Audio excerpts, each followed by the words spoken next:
Assalamualaikum warahmatullahi wabarakatuh. Waalaikumsalam warahmatullahi wabarakatuh. Alhamdulillah, akhirnya kita bisa bertemu kembali di Ketemu lagi kita. channel SMK Teratai Putih Jakarta. Sesuai dengan janji kami kemarin di opening. Ada siapa nih? Undang orang yang paling spesial. Akhirnya datang juga. Akhirnya setelah bikin reschedule banyak ya. Lumayan cukup harus ngatur jadwal.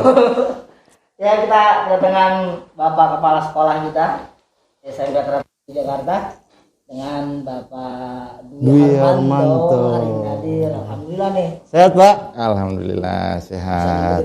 Udah nyempetin waktu. Tuh. Sebelumnya tadi mau mohon izin untuk membuka masker kita. Ya. Alhamdulillah kita sudah divaksin 2 kali dan sudah swab ya Pak. Alhamdulillah udah swab, Jadi kita vaksin sudah insya siap. Allah Aman. aman lah Selalu aman. dari virus COVID. Pak Dwi Harmanto akhirnya on frame. Dari hari Rabu Udah lumayan lama. Jumat, Senin, Rabu. Karena udah mulai sibuk lah beliau. Udah nggak kayak dulu lagi. Sebenarnya Sehat, sih Pak Wi? sibuk. Alhamdulillah. Keluarga sehat? Alhamdulillah sehat semua. Apa sekarang sih? Semuanya pada sehat ya.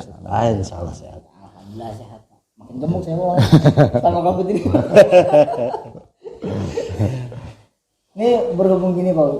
Kita ini kan ada transisi jabatan ya Pak. Ya, betul. Dari sebelumnya Pak Pak Slamet Dokter kemarin Anda Selamat, ya. jadi Capsek, terusnya sekarang di Ya. Alhamdulillah Alhamdulillah. lagi di Capsek. Banyak yang taunya Pak Dwi itu dulunya guru produktif ya. Memang. Saya TKR ya. Iya, alumni juga banyak yang tahu kalau saya Kalau guru boleh tahu praktek. bergabung di Teratai Putih tahun berapa? Saya bergabung di Teratai Putih tahun 2007. 2007. Lumayan, 2007. Tahu. Masih sekolah. Masih sekolah. SMP tuh. 2007, tapi awal masuk saya ditugaskan di Teratai Putih Global 4 Wah, yang selama ya 2 bulan lah. Setelah bulan Juli baru saya ditugaskan ke Jakarta, langsung jadi guru tetap.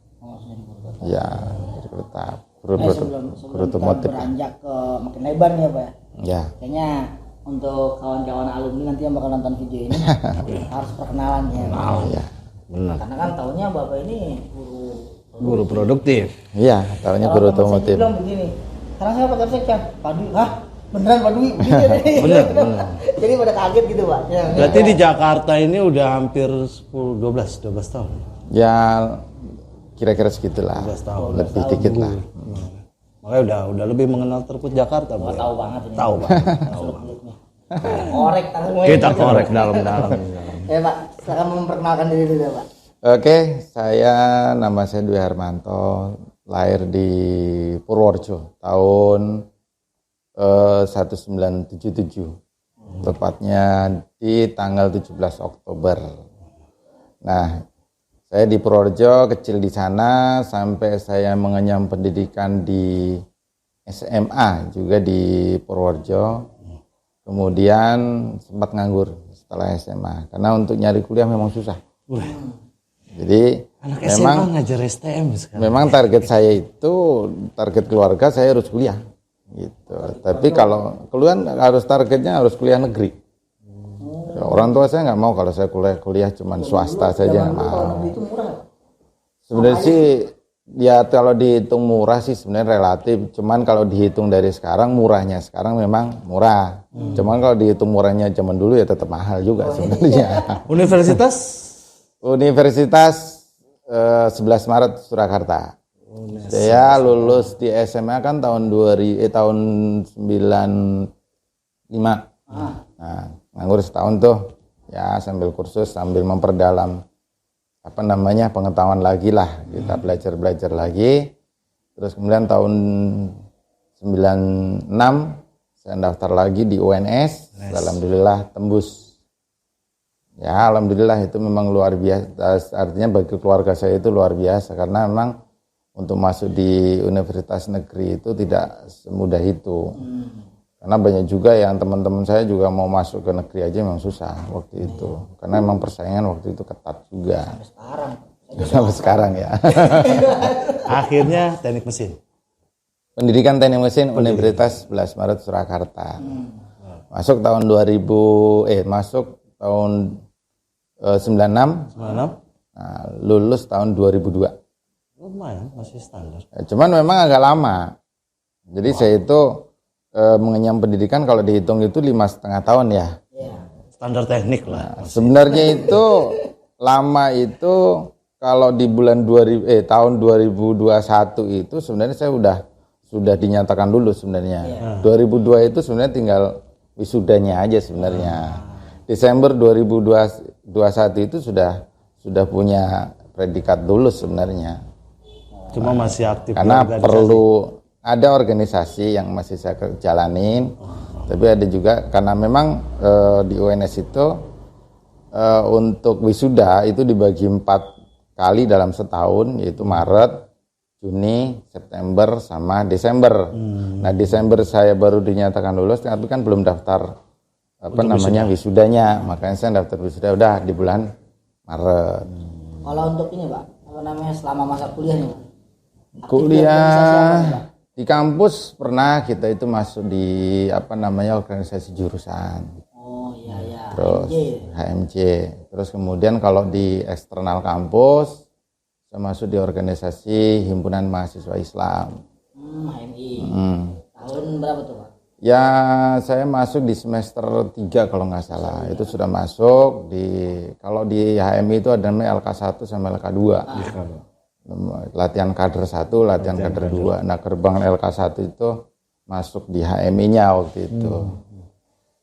Terus kemudian berkarir di organisasi ya. Namanya organisasi eksternal ya begitulah, swadaya kita. Ya kan? Iya betul. Banyak yang biaya-biaya semuanya dikeluarin dari pribadi-pribadi. Tapi alhamdulillah dengan kita saling berkomunikasi, saling suka kajian di situ, saling bertukar pikiran dengan teman-teman di lain jurusan, akan mengembangkan diri kita ya kan. Terus kemudian juga waktu seiring berjalan waktu dipercaya menjadi pengurus namanya itu pengurus tingkatan paling bawah itu namanya pengurus komisariat namanya. Itu selama setahun jadi jadi pengurus, kemudian setahun kemudian jadi ketua bidang yaitu di kesekretariatan gitu waktu di AMI. 1 tahun kemudian dipercaya naik lagi ke tingkat cabang Surakarta, tapi juga hanya sebagai pengurus departemen aja sebenarnya. Tapi alhamdulillah sudah dipercaya di kepengurusan tingkat Surakarta. Lumayan. Kenyang dengan organisasi beliau. Itu yang eksternal. Berarti ikut nurunin ya waktu Pak Harte Pak? Alhamdulillah. Pejuang reformasi. Aktivis reformasi. Salah satunya ya cuman berpartisipasi aja sebenarnya. Itu termasuk tokoh sejarah reformasi. Tokoh sejarah. Masuk Jakarta tahun itu masih itu kan lulus 2002. Itu masih istilahnya masih kemana-mana lagi sebenarnya. masih di seputaran. Kalau yang di internal waktu itu saya juga dipercaya untuk mengembangkan untuk masalah AMC-nya jurusan. Kita juga aktif kayak ospek segala macam, kita sebagai peserta panitia segala macam kan. Terus kemudian kita di fakultas itu namanya, kalau kita kan FKIP ya, Fakultas Keguruan Ilmu Pendidikan. Nah, kita di situ ternyata lagi ada regenerasi kepengurusan. Nah, kebetulan kita ikut berpartisipasi di situ. Nggak taunya ternyata saya malah dipercaya untuk menjadi ketua dewan. Ketua dewan. Di FKIP-nya, ketua DEMA, Dewan Mahasiswa.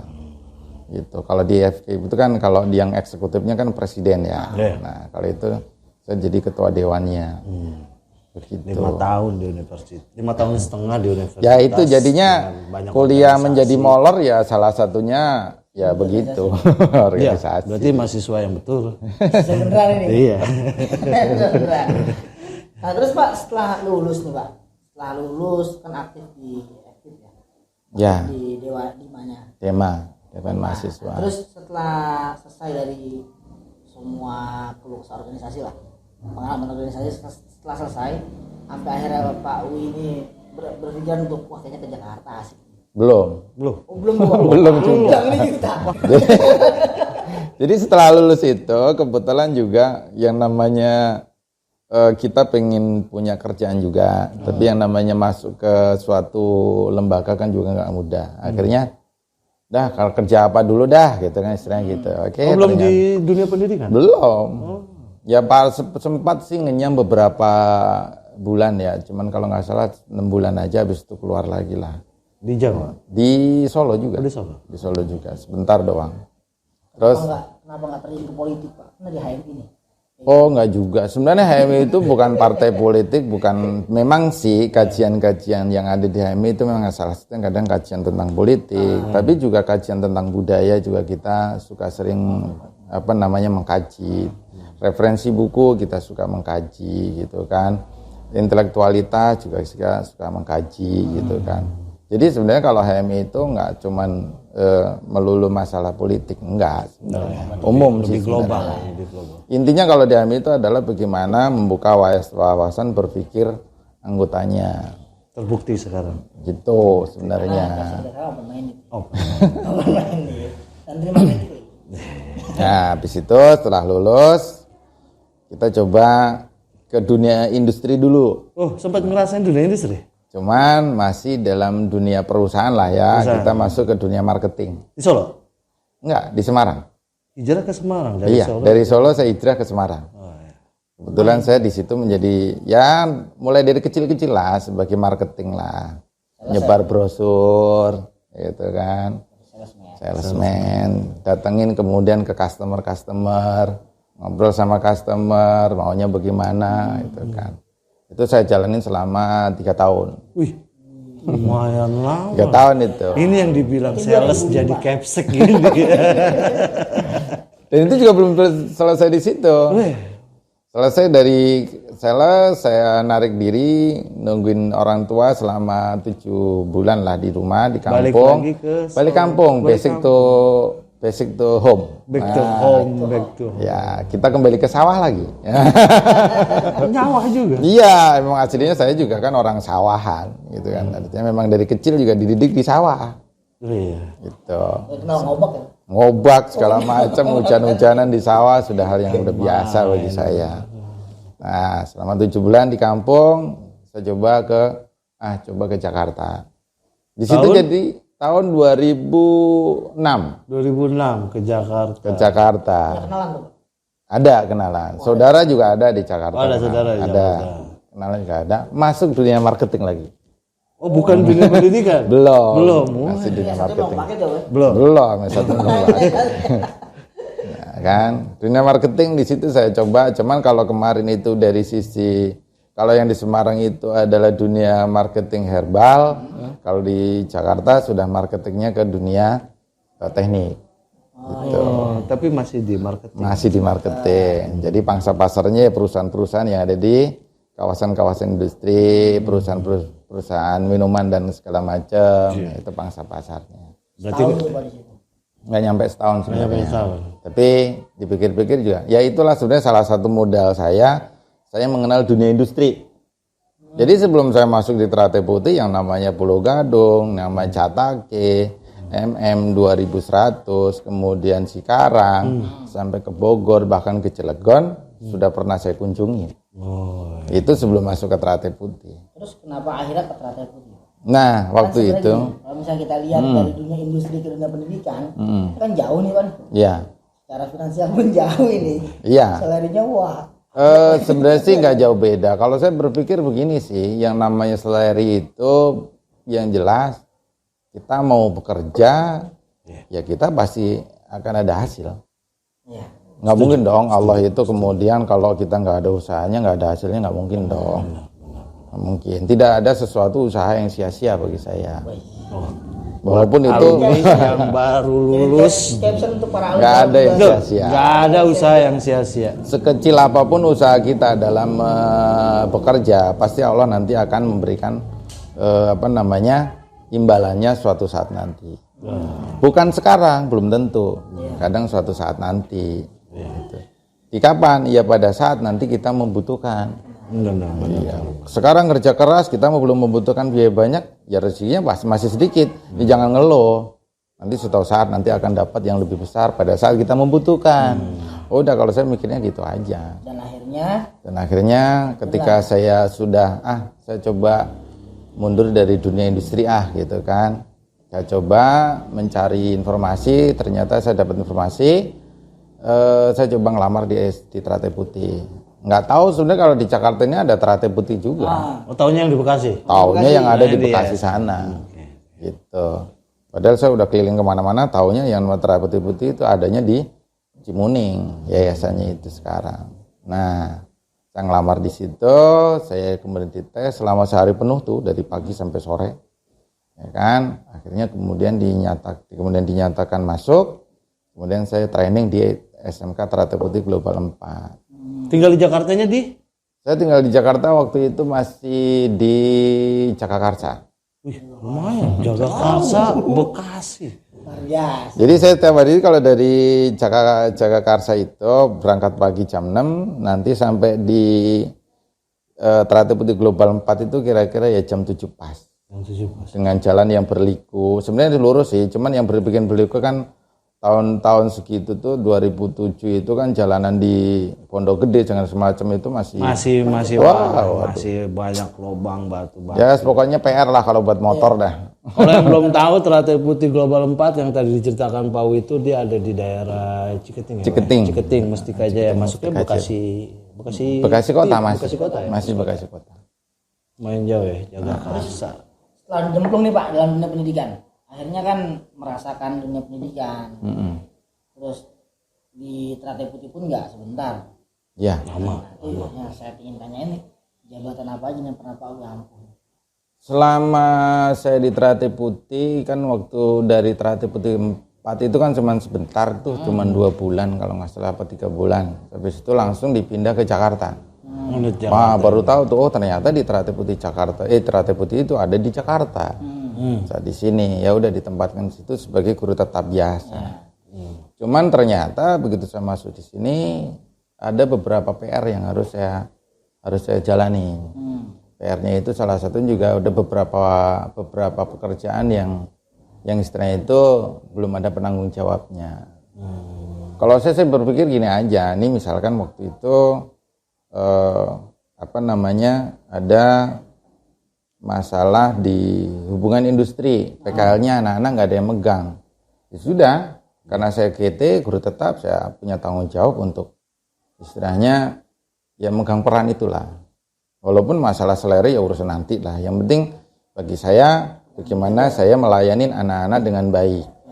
Gitu. Jadi anak-anak PKL ada yang ngurusin gitu aja. Ya, memang yang namanya dunia pendidikan juga kan salah satu salah satu yang kita jual adalah jasa. Ya, pelayanan ke anak-anak. Walaupun masalah selera ya itu urusan nanti. Kan tadi sudah saya bilang, seleri atau mungkin penghasilan Allah yang akan tahu. Pasti akan mengikuti. Ya kan? Itu aja patokannya. Yang TKR tuh kaprok itu ya? Ya awalnya sih belum langsung kaprok juga, sebenarnya belum. Oh, nggak langsung kaprok? Nggak langsung. Walaupun sebenarnya juga kaprok waktu itu nggak ada. Oh, belum ada. Belum ada kaproknya. Maksudnya istilahnya ada, cuman yang memegang atau mungkin yang menjadi pemegang kepala program itu memang belum ada. Yang nggak mau ya tetap, ya saya sebagai guru tetap di otomotif ya saya pegang juga. Kan untuk menjalankan roda organisasi. Benar. Gitu kan. Perkara itu tadi, perkara nanti dikasih selera apa enggak urusan nanti. Allah yang lebih tahu. Itu aja. Nah, itu selama beberapa tahun megang itu lama lah kalau jadi kaprok. Bahkan dari saya awal di situ kaproknya nggak ada sampai kemudian di tahun 2009 baru kemudian SK saya kaproknya turun sampai kemarin. Sampai kemarin. Itu masih dipercaya di situ. Sebagai kaprok. Benar. Cuman saya juga nggak mau lepas juga waktu itu selama kan kaprok juga membantu untuk pembina prakerin nih, anak-anak prakerin. Karena waktu itu pembina prakerin kan nggak ada, wakil hubinnya juga nggak ada, mau nggak mau saya pegang. Selama belum ada yang megang, tetap saya kerjakan tuh, ngunjungin anak-anak ke ke bengkel-bengkel otomotif, kemudian sampai ke perusahaan-perusahaan besar kayak Unindo sama kayak motor segala macam, tetap saya urusin. Tuh, saya masuk tuh beliau sibuknya lagi membina banyak anak-anak prakerin dan luar biasa. Berarti kerjanya banyak, waktu banyak banget ya. Ya kalau boleh dibilang banyak ya namanya juga kita tanggung jawab. Ya udah kerjain aja selama masih bisa saya kerjain. Nah, pandangan Pak Dwi dulu ketika ada sebagai guru biasa atau kaprok, Ya dari segi anak-anaknya. kalau saya lihat dari anak-anak teratai putih sebenarnya sih wajar ya, umum lah ya. Cuman saya pikir karena waktu dulu itu kan pernah yang namanya kita sering ke industri ya kan.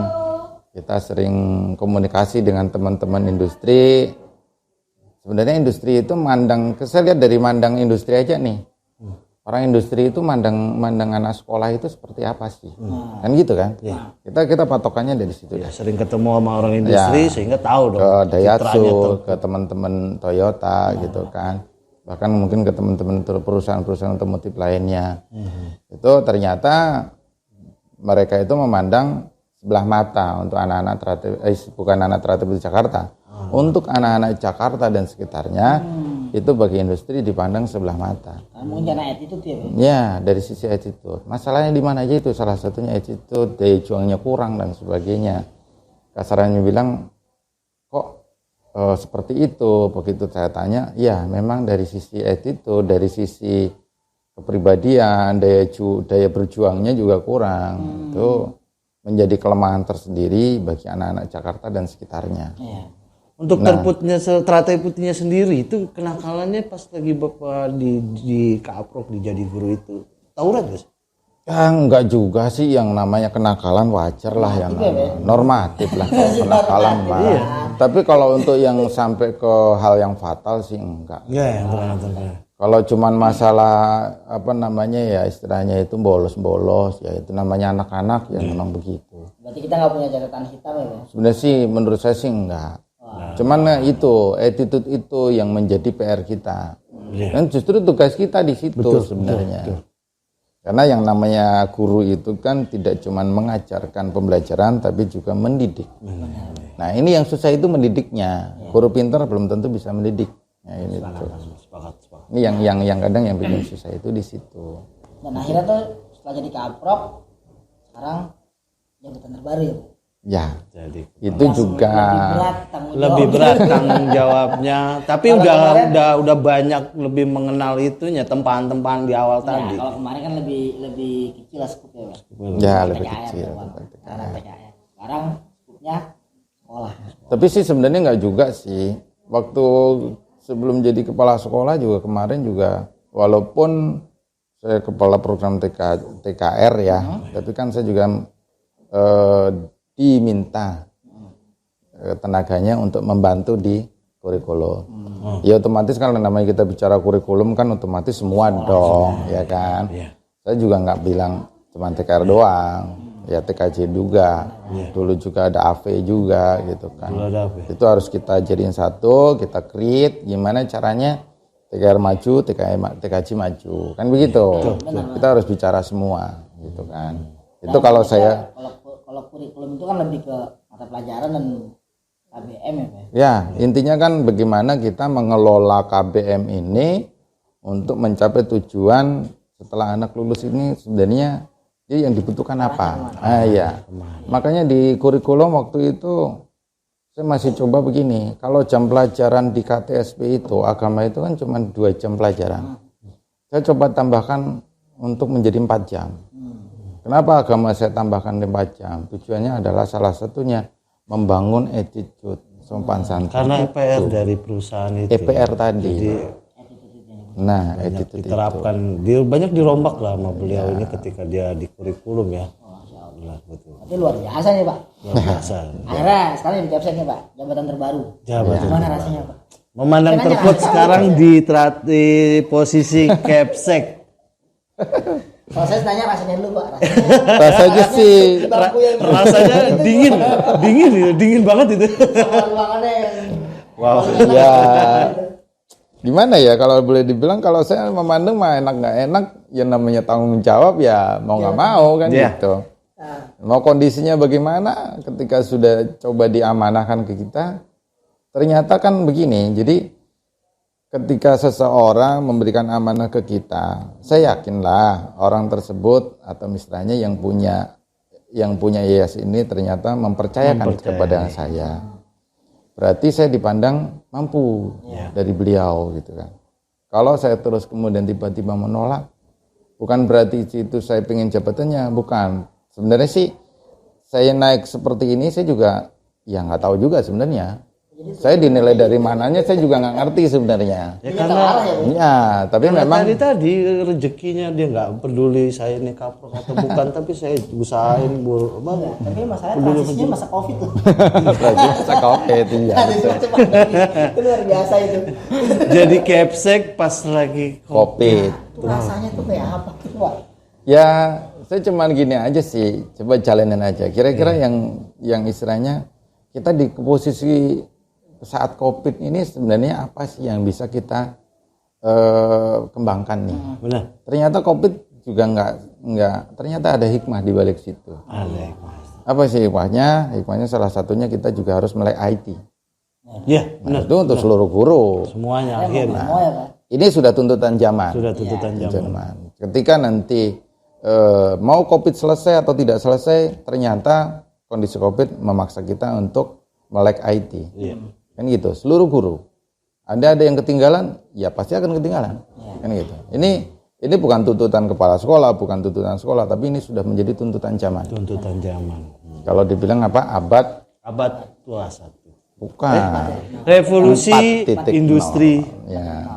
4.0. Nah, itulah makanya IT ini menjadi faktor penting sebenarnya untuk kita melek di situ.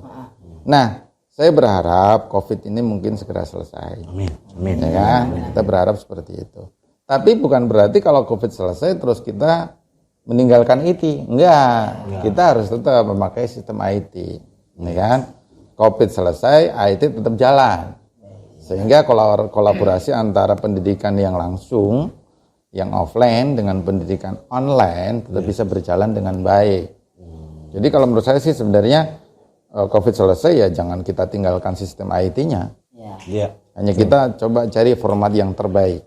IT kita pakai, offline-nya kita pakai. Dalam sisi pendidikan, offline menjadi titik titik penting ya, andalannya kalau untuk mendidik ya. Tapi kalau untuk pembelajaran ya apa salahnya kita tetap menggunakan sistem online kan gitu. Teknologi loh sekarang itu. Iya. Sekarang pun kalau yang tertinggal dengan teknologi nggak bakal maju. Iya, emang iya kalau kita tertinggal. Nggak mau. Pokoknya guru semua diharapkan harus melek IT. Kalau nggak melek IT, udah bukan sekolah yang meninggalkan atau bukan yayasan yang meninggalkan, tapi zaman yang akan meninggalkan dia. Gitu. Jadi mau nggak mau guru-guru yang lulusan tahun 90 harus mulai belajar. Kita fasilitasi kok. Jadi kita fasilitasi. Guru-guru yang mau belajar IT silakan. Nggak masalah. Di lantai 3 kita punya lab TKJ yang bisa dimanfaatkan untuk belajar IT. Silakan aja. Dan juga mungkin barangkali kita punya beberapa tim IT untuk bisa saling belajar, bantu untuk belajar. Silahkan aja, kapan waktunya, kan gitu. Boleh. Gitu. Sekarang nih Pak, jadi capsek masa pandemi. Terusnya kalau misalkan isu naik atau enggaknya udah pasti tahu dong. Apanya? Naik jadi capsek. Nggak tahu sih. Nggak tahu. Nggak tahu. Akhirnya jadi capsek nih Bang. Masih ada pikiran, wah harus bikin apa nih saya? Apa harus saya buat untuk ternyata ya? Kasarnya kalau bahasa kita itu program kerja. Nah gitu. program sekarang ini apa Pak? Untuk kedepannya gitu. Sebenarnya sih kalau saya sih simpel aja sih sebenarnya. Yang namanya kita di sekolah dunia teknologi. Ya kita harus ngikutin teknologi sesuai zaman. Mau di TKJ-nya, mau di TKR-nya. Cuman kita juga harus ngeliat input kita dong. Anak-anak kita itu kan sebenarnya anak-anak yang mungkin anak-anak SMK yang suka bermain gitu kan. Bermain dalam artian entah bermain apa aja. Sekarang banyak anak-anak yang suka bermain istilahnya di HP dan segala macam gadget gitu kan. Ya coba kita fasilitasi itu. Ya kan?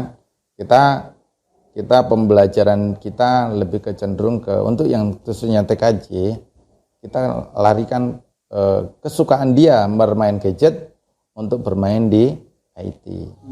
Kan gitu ya, gampang gitu kan. Simple sih kalau saya sih. Jadi yang anak sukanya di dunia IT dengan kalau di rumah cuman gadget doang, ya kita fasilitasi di sini untuk mulai IT, untuk apa namanya perangkat-perangkat TKJ-nya. Makanya mana anak yang ambil jurusan TKJ ya silahkan kemudian eksplor semua masalah materi tentang teknik TKJ-nya. Nah, ada juga anak-anak yang suka otomotif nih. Otak-atik ya kan, otak-atik mau bongkar pasang, modifikasi dan segala macam. Ya kita istilah kata kita arahkan. Yuk, kita di sini sekolah punya bengkel nih. Punya apa namanya? Istilahnya punya peralatan yang ya cukup lumayan lah. Nah, kita ajak anak-anak bermain.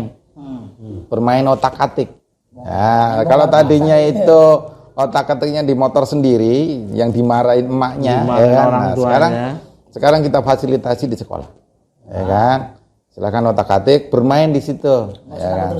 Enggak takut rusak, enggak usah takut. Yang penting kalau SOP-nya itu apa namanya dilaksanakan dengan baik, saya yakin enggak rusak sebenarnya. Tapi kalau yang namanya rusak buat belajar bagi saya masih wajar. Intinya adalah mengembangkan anak-anak yang tadinya itu mempunyai keinginan apa, bermain tentang apa, kita fasilitasi sekolah. Nanti diharapkan setelah lulus dari sini, dia bisa masuk ke dunia industri sesuai apa yang dia inginkan. Sesuai bakat dia, gitu loh. Kita juga nggak mau memaksakan bakat dia, gitu kan. Kita mengarahkan siswa-siswi ke arah yang dia inginkan. Iya, intinya begitu, menyalurkan bakat mereka. Tentunya kita kan punya fasilitas yaitu di teknik komputer dan jaringan jurusannya sama TKR juga salah satu jurusan lain lagi kan gitu. Ada berapa jurusan Pak sekarang Pak? Kita masih punya 2 jurusan, tapi saya mencoba dengan 2 jurusan ini saya pengen dikelola dengan lebih baik dulu lah. Jumlah siswa? Jumlah siswa kita masih ada 360-an lah. Masih. Alhamdulillah masih dipercaya sama Allah untuk mendidik anak-anak sejumlah itu. Itulah. Selanjutnya nih Pak. Yang terakhir dari saya nih, sebagai penutupnya. Harapan Bapak kepada Teratai Putih dan harapan Bapak kepada semua guru-guru yang ada di Jakarta. Ya, Teratai Putih itu harapan saya bisa berkembang lebih pesat lagi, ya kan? Anak-anaknya bisa lulus, terus kemudian bisa masuk ke dunia industri yang sesuai harapannya. Atau mungkin kalau yang pengen wirausaha ya silahkan bisa berwirausaha sesuai dengan minat dan bakatnya dia. Nah, harapan saya adalah semua guru bisa saling bersatu padu, saling kompak, bisa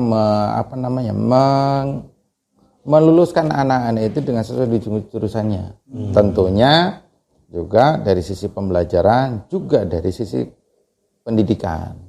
Pendidikan apa? Akhlak, budi pekerti dan sebagainya. Nah, itu yang paling penting. Untuk bisa masuk industri ternyata itu yang dicari. Yang paling termasuk juga pengetahuan yang lain ya kan. Tapi paling tidak dari sisi itu kalau kita punya bekal itu anak kita lulus dengan akhlak yang baik, budi pekerti yang baik, saya yakin sih masuk industri itu nggak susah sebenarnya. Itu harapan saya. Jadi juga nanti dari teman-teman atau mungkin anak-anak yang sudah lulus dari tahun berapa, yang sudah alumni-alumni, yuk kita bangun Teratai Putih. Mau sampai kapanpun yang namanya kita sudah lulus dari Teratai Putih, tetap predikatnya adalah alumni Teratai Putih. Masih keluarga besar. Enggak boleh lupa. Artinya walaupun dia itu istilah kata mau sukses mau tidak sukses, tetap predikat sebagai lulusan Teratai Putih itu nggak bakalan hilang. Makanya mau nggak mau ya tetap yuk kita sama-sama warga Teratai Putih. Dari sekarang ada wadahnya nih ya Pak. Wadah. Alhamdulillah. Ada wadah Ikatan Komunikasi Alumni Teratai Putih Jakarta. Udah ada tuh. Kapan-kapan dah bikin reuni. Insya Allah. Kita fasilitasi. Nah, tuh ya, udah. Fasilitasi oleh kepala sekolah untuk bikin reuni akbar. Tinggal benar. Iyalah. Karena bagaimanapun juga, walaupun mereka sudah lulus, dulu pernah di sini. Iya. Nah kan, back to school. Nah, kembali ke sekolah, kita istilahnya itu reuni bersama, saling bersilaturahmi. Dengan silaturahmi ini semoga semua rezeki kita akan dilancarkan sama Allah. Kan begitu. Betul. Iya. Oke Pak, mungkin itu aja kali ya Pak ya? Ngobrol. Ya, boleh. Nggak berasa Pak. Ini kurang panjang ini, masih butuh. sekitar 35 menit. Tapi nanti ada sesi lagi kita. Ada sesi lagi sama Les, siap, kapan aja. dengan Bapak itu kita ngobrol. Boleh, siap. Terima kasih atas waktunya Pak. Pak Wi, makasih Sudah sama-sama kami di sini, Oh. fasilitasi kita di sini. Ya. Kembali lagi nanti di channel kita. Oke. Assalamualaikum warahmatullahi wabarakatuh. Waalaikumsalam warahmatullahi wabarakatuh.